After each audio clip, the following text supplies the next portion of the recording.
साल जब गणेश उत्सव आता है, लगता है जैसे महाराष्ट्र का हर कोना एक साथ धड़क रहा हो। और इस बार मैंने डिसाइड किया इस धड़कन का हिस्सा बनने का।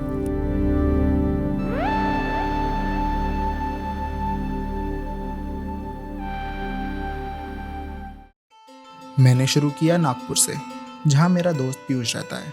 मैं दिल्ली से नागपुर पहुँच चुका था।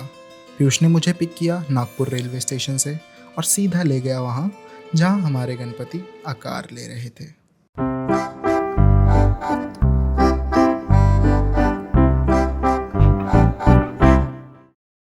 मैं मिला मंडल के बाकी मेंबर्स से। ओए भाई, मैं अभी दिख रहा हूँ इसमें तो। ओए भाई, अरे भाई। और फिर मैंने देखा एक पंडाल जो अभी सज रहा था। पंडाल मतलब एक टेम्पररी स्ट्रक्चर जो बैम्बू, कपड़े और बाकी डेकोरेशंस से बनाया जाता है और इसी जगह गणेश जी को 10 दिन के लिए स्थापित किया जाता है। सारी तैयारियां जोरों शोरों से चल रही थी और वो दिन भी आ गया जिसका सबको बेसब्री से इंतज़ार था, हमारे विघ्नहर्ता के आगमन का दिन। और फिर हम अपने बप्पा को लेने निकले। सड़कें पहले से ही भीड़ से भरी थी, हर तरफ एक ही नारा,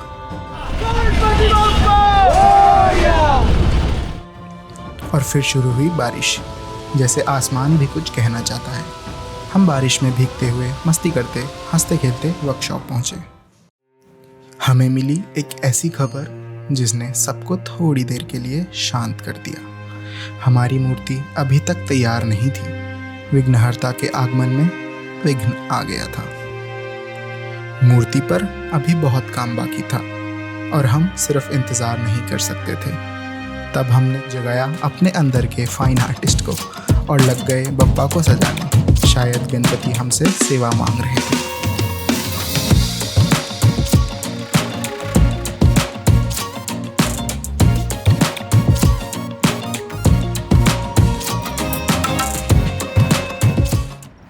मूर्ति कंप्लीट होते होते सुबह हो गई थी। तब हम वहाँ से मूर्ति को लेकर निकले।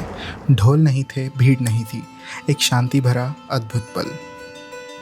ब्रह्म मुहूर्त में हम बप्पा को घर लाए। शायद यही था जो वो चाहते थे, एक शांत और भक्ति भरा आगमन। अब समय है प्राण प्रतिष्ठा का। प्राण प्रतिष्ठा एक ऐसा प्रोसीजर जिसमें मंत्रों और पूजा के द्वारा आइडल में प्राण यानी कि जीवन डाला जाता है। यहीं से आइडल एक मूर्ति से स्वयं भगवान का रूप बन जाता है, जिसमें उनकी कृपा और शक्ति का वास होता है। बप्पा ने पंडाल में विराजमान होकर अपना स्थान ले लिया है और अब मेरे लिए ये समय था महाराष्ट्र में बाकी जगह इस त्योहार को एक्सप्लोर करने का। और मेरा नेक्स्ट स्टॉप था इस फेस्टिवल का एपिसेंटर, मुंबई।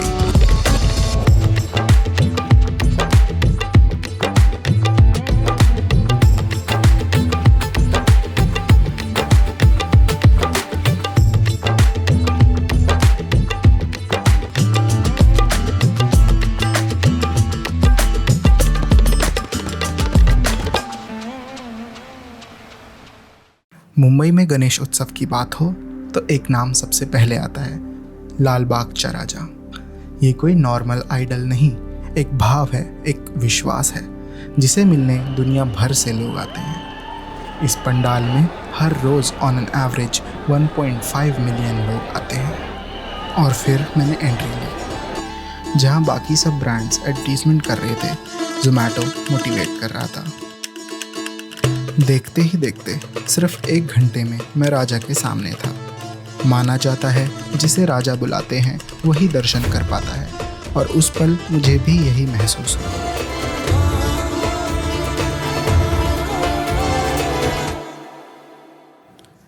लाल बागचा राजा का ये अनुभव लेकर मैं पहुंचा अगले गणपति, मुंबईचा राजा, जिन्होंने इस साल 2 वर्ल्ड रिकॉर्ड भी बनाए हैं। UK based global book of excellence में पहला टॉलेस्ट आइडल लेगेसी और लार्जेस्ट 24 कैरेट गोल्ड नेकलेस का अवार्ड मुंबईचा राजा ने अपने नाम किया है। इसके बाद मैं पहुंचा चिंचपोकलीचा चिंतामणी, जहां गणपति बाप्पा महाराज छत्रपति संभाजी जैसे विराजमान थे। उनका वो रूप देखकर लगा जैसे मुंबई के हर पंडाल में भक्ति के साथ साथ शौर्य और इतिहास भी झलकता है। अब समय है मुंबई को अलविदा कहने का और हमारी अगली मंजिल है पुणे, जहाँ से महाराष्ट्र में गणेश उत्सव की शुरुआत हुई। हेलो, तो पुणे रेलवे स्टेशन से निकलते ही मैंने की कैब अपने एयरबीएनबी के लिए, आकर फ्रेश हुआ और अब हो गया हूँ रेडी। आपको लेके चलता हूँ। कहाँ? अभी बताता हूँ। मैं मुंबई से पुणे पहुँच गया था। वैसे तो ये त्यौहार इंडिया के सेंट्रल और साउदर्न पार्ट में काफ़ी समय से मनाया जा रहा था। खासकर मराठा साम्राज्य के दौरान इसे काफ़ी जोश और धूमधाम से मनाया जाता था। मगर 1870 के दौरान ब्रिटिश सरकार ने पब्लिक गैदरिंग्स पर बैन लगा दिया था।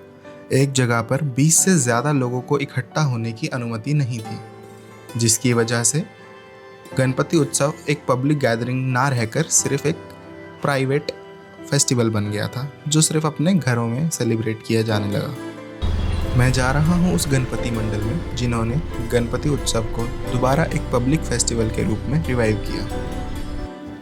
श्रीमंत भाऊ साहेब रंगारी गणपति।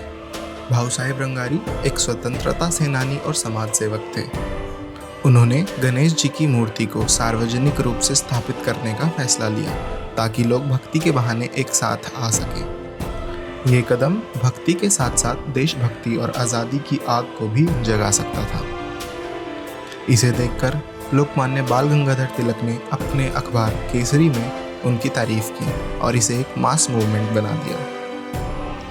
ये मूर्ति भी कोई आम मूर्ति नहीं थी, ये एक डिपिक्शन था people of India fighting British colonial rule. भाऊ साहेब रंगारी गणपति के दर्शन के बाद मैं गया पुणे के सबसे प्रसिद्ध गणपति मंदिर, श्री दगड़ू सेठ हलवाई गणपति मंदिर। ये एक स्थापित गणपति हैं जो पूरे साल इस मंदिर में विराजमान रहते हैं। लोग आते जाते इस विंडो के थ्रू भी दर्शन कर लिया करते हैं। मगर इस 10 दिनों के दौरान ये विराजमान होते हैं अपने भव्य पंडाल में, जो हर साल एक अलग थीम पर होता है। और इस बार वो थीम है श्री पद्मनाभ स्वामी मंदिर केरला की। दगड़ूशेठ गणपति के बाद मैं गया पुणे के 5 मानाचे गणपति के दर्शन करने। मानाचे गणपति यानी ऑनरेबल गणपति, ये पुणे के 5 सबसे विशिष्ट पंडाल हैं जिन्हें सबसे ज़्यादा महत्व दिया जाता है। 5 मानाचे गणपति में से पहले हैं कस्बा गणपति। ये पुणे के सबसे पुराने गणपतियों में से एक और शहर के मुख्य देवता माने जाते हैं। दूसरे हैं तांबड़ी जोगेश्वरी गणपति।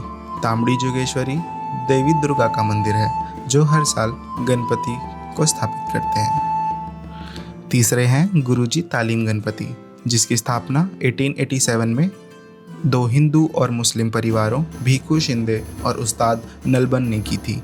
यही कारण है गुरुजी तालीम पुणे के हिंदू मुस्लिम एकता का प्रतीक है। चौथे हैं तुलसी बाग गणपति और आखिरी में केसरीवाड़ा गणपति, जो इस साल केदारनाथ थीम पर है।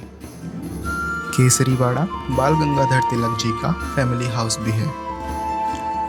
मैंने एंड की पुणे की ये जर्नी वड़ा पाव के साथ और निकल गया वापस नागपुर के लिए, जहाँ पर हमारे गणपति हमारा इंतज़ार कर रहे थे। और आज दिन है महाप्रसाद का। ये एक भोग है जो भगवान को अर्पित करने के बाद भक्तों में बांटा जाता है।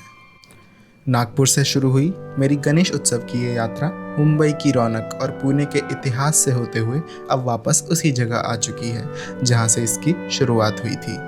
मैं नागपुर लौट आया हूँ और अब वक्त है उस पल का जिसका इंतज़ार शायद किसी को नहीं, बप्पा की विदाई का। मगर बप्पा को उनके घर वापस धूमधाम से भेजा जाएगा और फिर शुरू होता है विसर्जन। अभी हमारे गणपति का विसर्जन होने जा रहा है।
आपको ये वीडियो पसंद आई होगी।